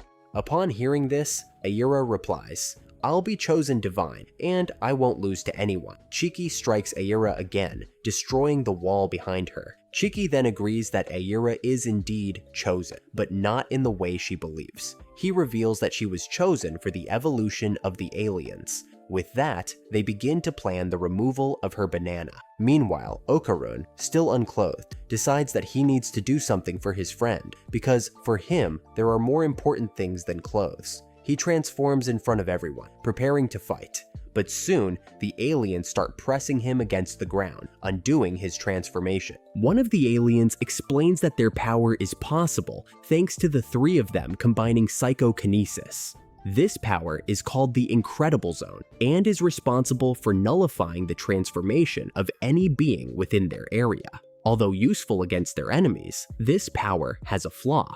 They cannot attack Era or Okarun while they have this power active. However, they get around this weakness by placing another monster in the area and ordering it to beat Okarun to death. However, during the fight, Okarun manages to regain his strength and, with a sharp blow, sends the enemy away, making him cross the Incredible Zone. One of the aliens realizes that someone is repelling his psychic powers and discovers that it is Momo, who is not at all happy to see Okarun at Ira's side. Okarun, for his part, tries to ease the tension by saying that he misses her, but Momo calls him a pervert, pointing out that he is still without clothes. Meanwhile, the aliens prepare for combat, waking up one of their own who is out of action. He is instructed to focus on the fight, and as soon as he gets up, he begins to deliver several blows to Okarun. He is ordered to kill them, but in the middle of the exchange of attacks, Momo intervenes, repelling the psychic powers. However, one of the aliens still manages to move and starts advancing towards them. Okarun and Ira then attack with their psychic powers, but the alien manages to hit Ira with a hook, causing her head to sink into the ceiling, something similar to what it did to Chiki. Ira, with her head trapped, comments that she can't see the aliens' attacks, which makes the fight much more difficult. The monster tries to finish Ira off with a surprise blow, but Okarun realizes intention and manages to save Ira in time. Momo, seeing this, is surprised. She didn't expect Okarun to be able to dodge the aliens' attacks. At that moment, Okarun and Ira attack again, targeting the enemy's weak points. However, seeing how close they are, Momo feels a surge of jealousy and asks them to stop, warning that if they carry on like this, they will all explode together. The tension between the three increases, and Momo loses control of her magic. Ira, irritated, reprimands Momo and reminds her that she is responsible for containing the alien's psychic powers, and that she cannot be distracted. As they argue, the surrounding corridor begins to glow, and a wave of green water floods the place, submerging everything. Momo manages to reach the surface, and as she touches the wall, she realizes that both the ceiling and the walls have been turned into water. She looks around, worried about what is happening. To complicate matters even more, Okarun recognizes the creature in front of him as Nessie, who starts sliding down the ceiling of the corridor in a threatening manner. The atmosphere becomes tense,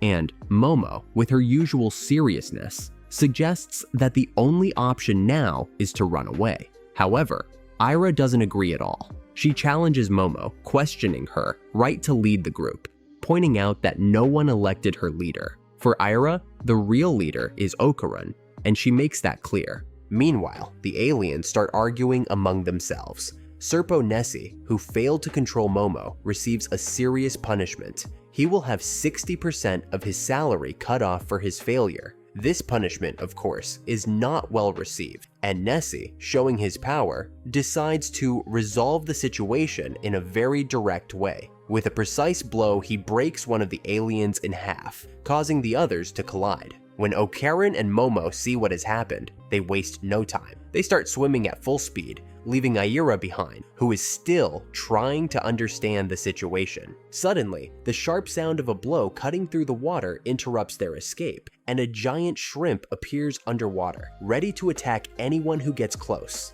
Okarun, his heart pounding, explains that sea shrimps are even more powerful underwater, and, as if that wasn't enough, he comments that the shrimp's blow is 10 times stronger when it's submerged. The danger is real, and despite the shrimp's advantage, it also needs to come up for air, which creates an opportunity for Okarun and Momo. To try to escape more quickly, Okarun decides to use his turbo granite, his turbocharged legs, but soon realizes that this transformation doesn't work for swimming since he's sinking. Laughing at his situation, he goes back to swimming on his own legs, feeling the weight of the pressure. In the midst of this rush, Okarun feels frustrated. Although they need to save themselves, he knows they have to find a way to rescue Aira, who has been underwater for longer. He asks Momo about her psychic powers, but she explains that she can only use them when she is close to the enemy. As the shrimp won't allow her to get close, Momo is left with no options. Okarun, determined, offers to get the shrimp's attention, giving Momo an opening to use her powers. Momo initially rejects the idea, fearing that Okarun will end up like Aira, succumbing to the creature's attack. He insists, however, explaining that he just wants to be useful and asks her to stop screaming. Momo, with her usual coldness, replies that his idea won't help. He would only be complicating things further, and the best option now is to get away as quickly as possible. As for Aira, Momo doesn't miss an opportunity to accuse her. She claims that it's her fault for getting dirty with Okarun, but Okarun, uncomfortable, tries to defend the situation, making it clear that they've done nothing wrong. Momo, however, continues to berate them, recalling the incident in which Okarun knocked her to the ground and stood over her. Upon hearing Momo's words, Okarun quickly deduces that she is jealous and tries to apologize, saying that it was no big deal. Momo, trying to cover it up, tries to downplay the situation, saying that she doesn't mind what they do together, but Okarun doesn't seem convinced. He asks Momo to let him explain further because he doesn't care what other people think, but he doesn't want her to misinterpret things. Before the conversation can continue, however, the shrimp goes on the attack again, interrupting the discussion. It goes after the group again, and Momo, with a quick idea, jumps on Okarun, pressing her body against his to increase her escape speed. With this, they manage to lose the shrimp and save Aira at the same time. When the situation calms down, Momo realizes that Aira has swallowed a large amount of water and quickly uses her psychic powers to remove the water from her lungs, bringing her back to life. When Aira wakes up, Momo instructs her to take off her clothes as the friction of the water is hindering her movements. However, Aira refuses, saying that she will only undress when she is married. Aira's attitude irritates Momo a little, but she tries not to be bothered by the situation. Meanwhile, the aliens, who are still searching for a solution, are beginning to realize that, despite their strength, everyone has a weakness that favors the enemy. One of the aliens, for example, attacks anything that moves in front of it, which makes its attacks inaccurate.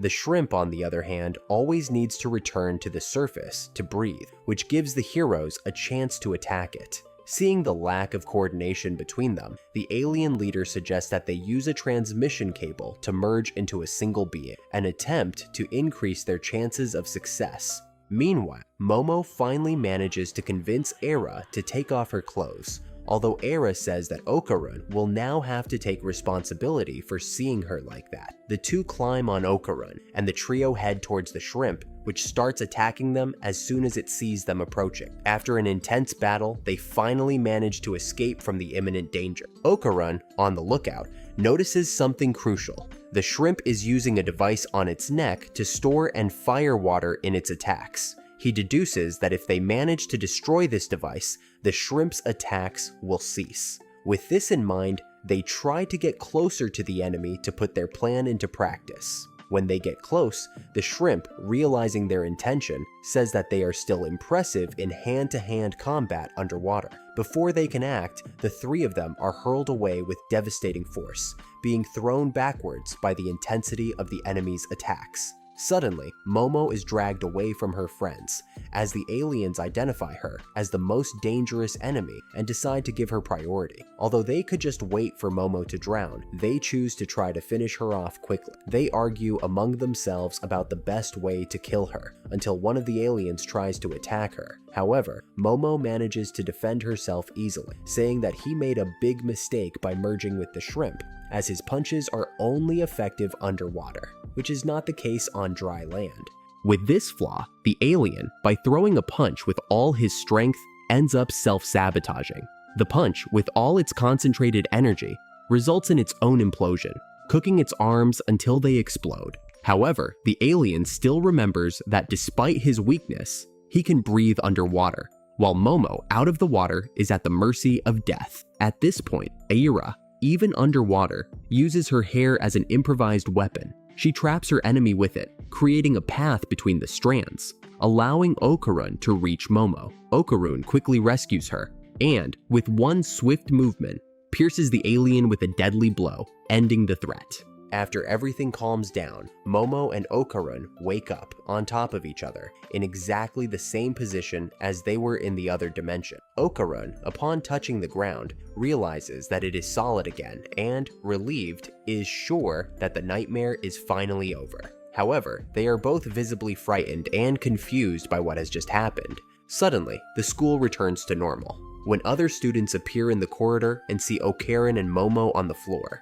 In that compromising situation, and with practically no clothes on, everyone starts jumping to conclusions. They begin to speculate that the little couple might be involved in some kind of snoo-snoo situation, or something. Only then do the two realize the situation they're in, and, embarrassed, quickly get up and start running. Aira, who is also present, joins them, making the scene even more chaotic. All the other students watch, not really understanding what's going on, as the three of them flee the scene. Soon after, when they find themselves in the school nurse's office, that really shouldn't be getting published. While they're there, the nurse starts asking if they've been dealing with bullying. They quickly deny it, saying everything's fine, but keeps pushing. She makes it clear that she has zero tolerance for bullying, so if something's going on, they can talk to her without any fear. In the middle of this conversation, what happens? They're interrupted by a school staff member who barges in without even knocking. The nurse, visibly annoyed, starts scolding him,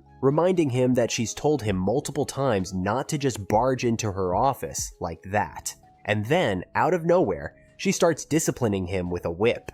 While she's busy handling this, she quickly turns to the students and announces that she'll be stepping out for a while. Aira, witnessing all of this, starts feeling uncomfortable with the situation. It all feels kind of off, and, of course, Momo can't take it anymore.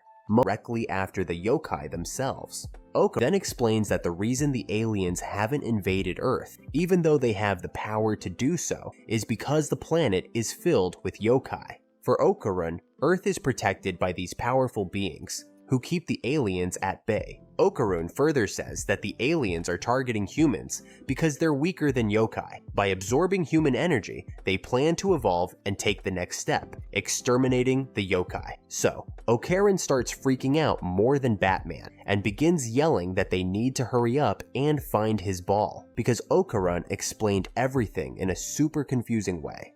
To think of a quick excuse. He warns her that if she doesn't, Aira will paint her as the villain of the whole story to everyone. Momo, on the other hand, doesn't care about the situation, and instead asks what went down between Okarun and Aira that day when they were practically on top of each other. Okarun, a little embarrassed, reveals that Aira came on to him out of nowhere, trying to kiss him. Because of that, a fight broke out between them, and they both ended up on the floor. Okarun then explains that when Momo arrived, she found them in a somewhat suspicious position, but honestly, nothing happened. Even with this explanation, Scene that went down between her and Okarun. They tease, saying the two of them hug, like Adam and Eve. So the two of them start getting closer, pushing even more, because they want to know what really happened. Momo doesn't waste any time and decides to defend herself, saying that even if she tried to explain, the girls would never understand. But just with that statement, Momo's friend drops. I figured out the mystery, so that's it. You guys are in a love triangle, right? She even recalls how Eira was also in that vibe, just like Momo and Okarun, and concludes her investigation with that. Meanwhile, she starts remembering the time since she'd been messing around with Eira for a while. Hearing this makes everyone start spreading more rumors about Momo, saying that she hooks up with anyone, so can't take it anymore, and decides to tell the truth about the rumors. She admits that it was her who spread the lies, saying Momo hooks up with anyone, and asks everyone to stop talking bad about her. She completely destroys her own popularity. Momo, seeing her friend in that state, goes up to her to understand what happened. Jin initially goes to attack again, but when he sees they've been taking care of him, Tiki Tita starts crying emotionally and says that no one has ever been so kind to him before. He promises that he'll never hurt anyone again. After they eat together, while explaining his story, he says some words no one understands, which makes communication difficult. Moreover, the blood treatment that Tiki Tita's son needs is something that has to be done regularly, so even if they help once, it won't matter in the long run. Momo says the only way for Tiki Tita to save his son is to find a decent job. Tiki Tita, on the other hand, says that even though he wants to work, he can't, so he's willing to accept help in any way possible, tries to help someone else, because that's what being a partner means. Hearing this, Momo loses her patience and tells Eira to stop pretending to be Okarun's partner. Tiki Tita, even knowing Okarun wants to help, agrees with Momo, saying she's right in this situation. Although Tiki Tita feels grateful for all the support, he believes they've done enough for him. And when they get back home, Momo decides to go for it, kneeling and begging Seiko to buy new uniforms for them. Seiko, however, replies that she'll only buy uniforms for dear Okarun and Eira, because she doesn't like how Momo keeps trying to exploit her money. But after thinking for a moment, Seiko says she'll buy a uniform for Momo too, as long as she follows her rules. With no choice, Momo agrees, which is now part of the deal. When she opens the door, Momo is face to face with Gigi, a guy who surprises her and, of course, makes her blush a little. Intrigued, Okarun asks who the guy is. That's when Seiko explains, this is Momo's childhood friend, and also her first love. As for Okarun, he observes that Gigi seems like a super stylish guy, and based on how he's dressed, imagines the boy must be an athlete. After all, Gigi turns out to be nothing but a clown. The boy begins to mimic Momo in a ridiculous living with them starting that day. Momo, in disbelief, starts yelling and begging for this not to happen, as if she's genuinely happy about his presence. He even jokes, suggesting that Momo must have been in need of a new demon in her home, which is why she called for him. That Momo is assembling a team of allies for something big, whatever that may be. Eira, even to her, is becoming increasingly plausible. Okan saying that none of this is actually happening. However, Eira's plan is now obvious to everyone. She even points out that although everything has taken a dramatic turn, amid the chaos, Eira decides out. Momo makes a hand gesture, signaling that they'll see each other the next day. Okarun, confused, is left wondering, but Momo swallows her pride and, with all the confidence in the world, says, "See you tomorrow." She then asks him to do the same, as she had already taken the trouble of starting all of this. Once again, she asks her grandmother, Seiko, why Gigi is living with them. Seiko, in her straightforward way, explains that Gigi's parents were hospitalized and they needed to help him. But Momo, still skeptical, questions why he had to live specifically with him, as he could easily stay at a relative's house. Simply emotional from all the flattery, and that Gigi is just sucking up to get what he wants, claiming that no one could ever fool her with cheap flattery. But ironically, Gigi compliments her again, and she can't help but smile in satisfaction. Telling him there's something strange about his story with Seiko. Gigi takes the opportunity to apologize for something that happened in the past. He then reveals that nowadays he can see ghosts himself. Surprised, he interprets the question as some kind of inappropriate joke and asks him to forget what she just said. Trying to change the subject, although he usually enjoys places surrounded by greenery, he began to feel uncomfortable in that house. At first, he thought it was just his imagination. Strange. When he finally decided to tell his parents about what he was feeling, they did convince himself it was just paranoia. Everything changed when he saw his first ghost in the house. From that moment on, he started seeing them constantly. As if that wasn't enough, his 3 of them simply stopped functioning indefinitely. In other words, they died. As for the other 2, even though they were veterans, they couldn't handle the situation. That's when Gigi was given one final recommendation: seek out Seiko, the only one with the power necessary to help him. After explaining the whole situation, Gigi apologizes to Momo for involving her family in such a serious matter. Momo, trying to ease the tension, tells him to stop apologizing and hear it tormenting his parents. But upon hearing this, Seiko interrupts, saying that she won't be able to handle elementary school, but he announces to the girls that he and Momo are living together. After all, he believes Momo might still like Gigi, considering he was her first to make Momo by her first name and saying she's adorable, which only deepens his insecurity. Okarun starts imagining what it would be like if the 2 actually started dating. In his paranoid mind, Momo would completely lose interest in him, start caring only about Gigi's hobbies, and leave behind the supernatural, the one passion they share. This train of thought isolates him even more, and during this, Okarun lays his head on the desk, visibly frustrated. Realizing he's falling behind, he decides to resume. Momo appears. As always, that determination doesn't last long. Suddenly, something unexpected happens. Okarun spots an anatomical doll running straight toward him. The mysterious doll charges forward and almost collides with Momo, leaps over him, revealing its golden orb. Seeing this, Momo activates her powers and tries to stop the doll, but she ends up being dragged along through a chaotic hallway. Realizing he needs to act quickly to save Momo, Okarun tries to run after her, but soon realizes that his normal speed won't cut it. With the doll, with a defiant, amid the chaos, Okarun manages to rescue Momo and Gigi, who were being dragged along. However, the confusion only grows when Gigi, completely freaked out, starts to believe that Okarun is some kind of monster. Momo, exasperated, explains the situation to him, calming Gigi down a little. Adrenaline pumping, Momo intensifies her spiritual energy and charges at the doll, calling it a miserable scoundrel while trying to hold it back. Okarun and Gigi quickly join her in an attempt to pull the doll away, but in an unexpected move, the doll completely disassembles its body, scattering its parts across a different area and escaping from Momo and the others. Determined, the trio keeps following the doll into a restricted zone. There, they find a strange energy creature lying on the ground. Momo explains that by disassembling its body, the doll made its parts vulnerable, making it easier for her to locate its heart. She managed to grab it, preventing it from continuing to run. She demands that the doll return Okarun's golden orb. A girl named Hana appears and addresses the anatomical doll, calling it Taro. Taro, in a dramatic moment, declaring that he won't give up on her no matter what.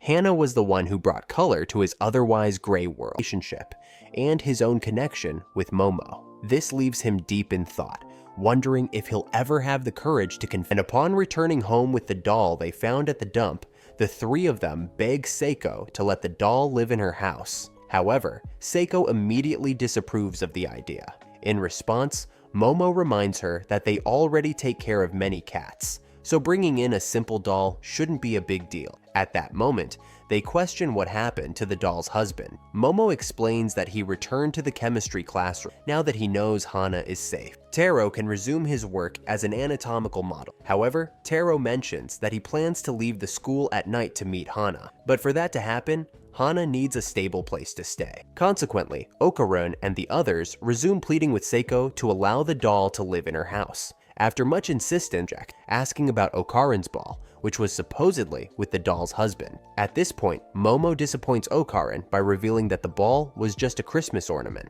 although it closely resembled his own ball. As they continue the conversation, Gigi praises Momo, acknowledging that her powers are indeed very useful in battle. He also compliments Okarun and his transformation, pointing out that without it, the fight would have been much more difficult. Furthermore, he remarks that the transformation was incredibly cool. While they chat, Gigi notices a bit of lint in Momo's hair and removes it for her. Seeing this interaction, Okarun interprets it as romantic, which makes him recall Taro's promise to Hana. Taro had vowed to always stay by Hana's side, emphasizing the importance of cherishing every moment together to avoid future regrets.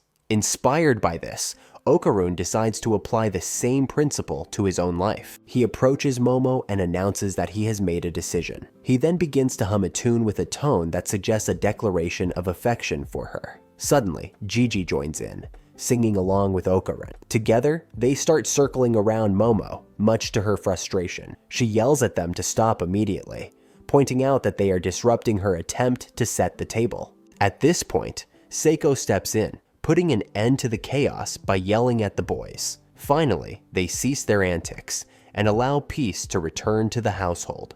Then, Seiko reminds Momo that she'll be staying at Gigi's house over the weekend and suggests she start preparing some clothes for the trip. Hearing that Momo will be staying at Gigi's house, Okarun is once again shocked. He nervously asks why, and Momo explains that Gigi's house is cursed and she needs to go there to exorcise the ghosts. Despite this explanation, Okarun focuses solely on the fact that Momo will be staying alone with Gigi at his house. Noticing his reaction, Momo clarifies that she was already planning to invite him along as well, since she wouldn't feel safe going to such a place without him. Upon hearing this, Okarun becomes enthusiastic and resolves to take care of the curse at Gigi's house as quickly as possible so that Gigi can return home sooner. Meanwhile, some students sneak into the school late at night to play with a Ouija board. However, they suddenly hear suspicious noises coming from a dark hallway. Moments later, Taro runs past them, dashing off toward Hana with great urgency. On his way though, he gets hit by a truck. Momo, on the other hand,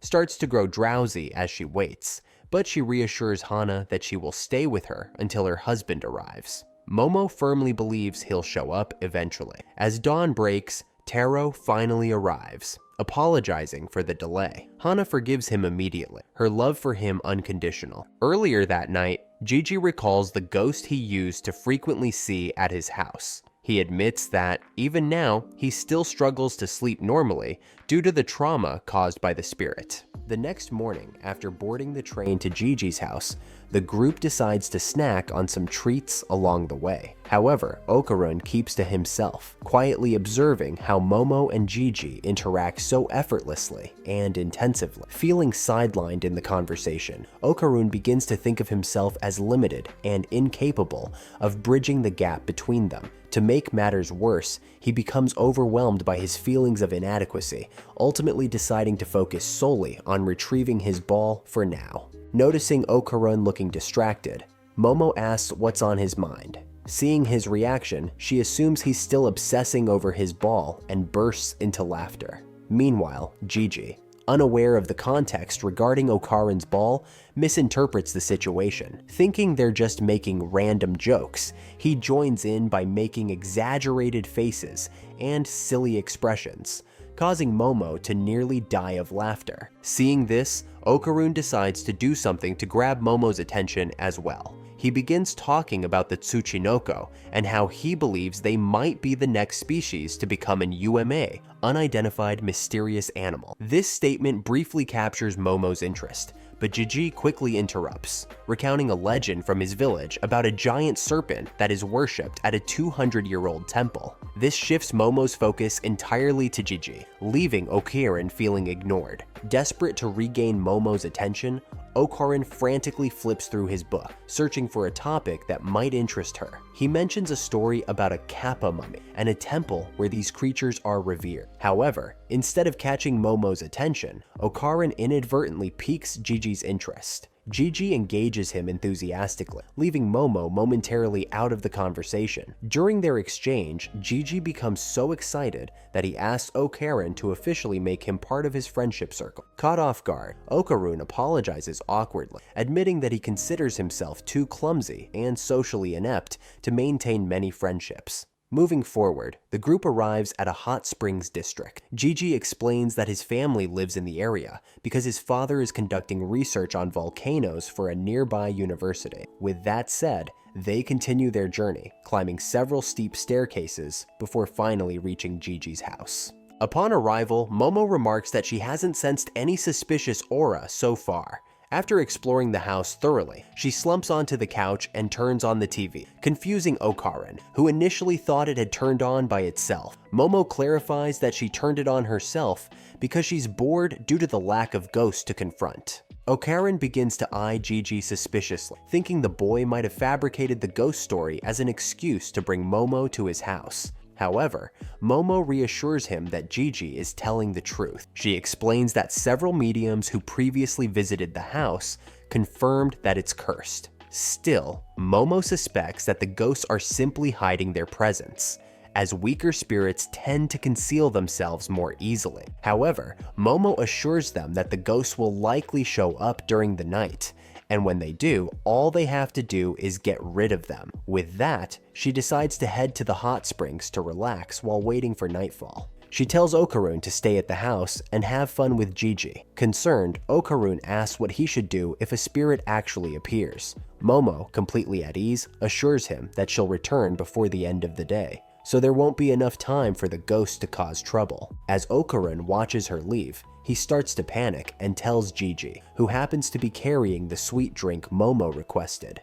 Okarun informs him that she just went to the hot springs district, and hearing this, Gigi looks disappointed, wishing he could have gone with her. Realizing that he's now alone with Okarun, Gigi invites him to play soccer and begins teaching him how to properly kick the ball. Despite Gigi's guidance, Okarun performs terribly, clearly lacking any natural talent for the sport. Still, he feels relieved that Momo isn't around to see him embarrass himself. Taking the opportunity, Okarun decides to practice and improve so that he can impress Momo when he gets better. He starts daydreaming about her smiling and congratulating him for his incredible plays, which makes him completely lose focus. Suddenly, Gigi snaps him out of his daydream and, growing more straightforward, asks if Okarin likes Momo. Meanwhile, at the hot springs, Momo hopes that her two friends are getting along well. She knows that Gigi is Okarin's first male friend and feels that her presence might interfere with their bonding time. Back with Okarun and Gigi, Gigi compliments Momo, saying she's truly adorable. He explains to Okarun that Momo was his first real friend, and because of that, he has great respect for her and considers her someone very special in his life. Gigi goes on to make slightly bolder compliments, expressing his admiration for her looks and personality. Feeling challenged, Okarin admits that he also appreciates those same qualities about her. Hearing this, Gigi is left confused, as he believed Okarin only saw Momo as a friend he respects. Okarin clarifies, explaining that respecting Momo doesn't mean he can't also admire her physical beauty. This sparks a playful competition between the two to determine who admires Momo more. During their argument, Gigi brings up the fact that he's been friends with Momo since childhood, making their bond much stronger. He declares himself the winner of the dispute. In response, Okarin recalls the time he accidentally kissed Momo. To him, that moment alone makes him the true winner of their rivalry. However, instead of sharing this detail with Gigi, Okarin simply claims victory, leaving Gigi frustrated. Gigi refuses to accept defeat, arguing that Okarin hasn't provided any real justification for his claim. Meanwhile, Momo decides to leave the hot springs, but before she can exit the water, a group of older men suddenly appears, threatening to join her in the bath. They point to a sign stating that the area is for mixed bathing, asserting their right to be there. Momo quickly realizes she's in a difficult situation as the men slowly close in on her, leaving her with no escape.